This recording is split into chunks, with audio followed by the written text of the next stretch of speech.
Hello and welcome to a quick preview of the Arma 3 E3 2012 presentation.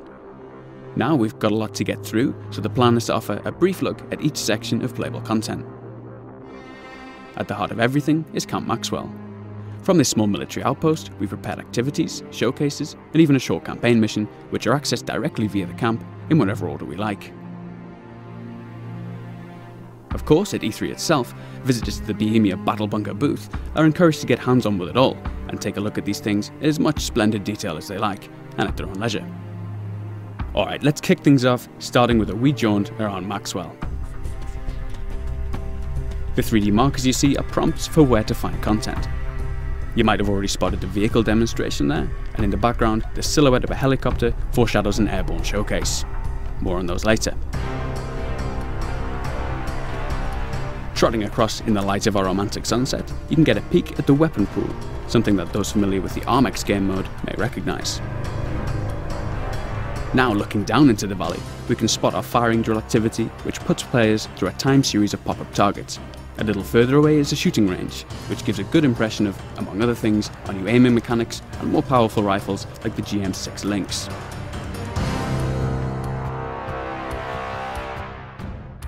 Alright, let's get serious now and crack on with the vehicle showcase. The cabin of the vehicle offers a few nice features. Things like the hands on the wheel might seem trivial, but their long-awaited inclusion really helps to connect the player to the feeling of driving. Alongside the new physics-supported handling, it's a real upgrade. The same too goes for mirrors and onboard displays, which, while subtle, are all part of the overall impression. So, up ahead lies a bunch of enemies, and I've got a grenade launcher on the roof of this vehicle. But unfortunately, we'll have to save that for the presentation proper, as we skip through to our next section. Diving. Aside from the controversy caused by our underwater combat, it's one of our most striking new features. Finding ourselves under the surface again, this time we'll take a peek at the SDV. A team member described the controls as something like a cross between a helicopter and a regular boat. Now, since that doesn't really make any sense, it'll suffice to say that we've got regular control over moving forwards and back, a rudder to turn, and the direct control over our buoyancy.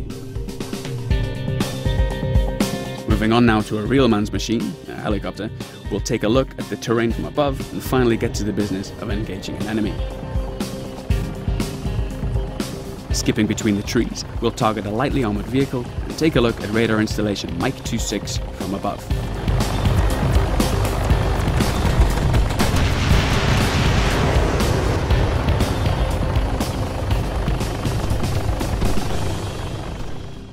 Moving on to supports now, we'll show an artillery strike in action. I've called in a strike on this anti-aircraft vehicle in the centre of the scene.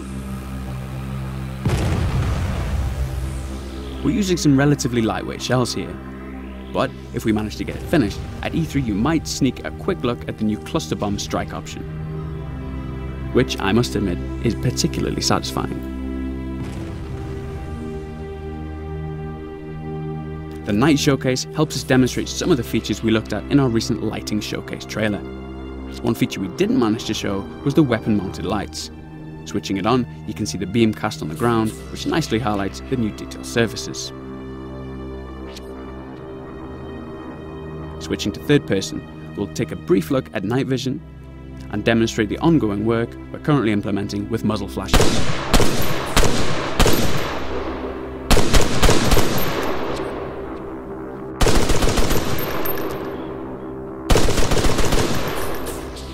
Okay, last up is our infantry showcase. Obviously there's a lot to show here, but I like to take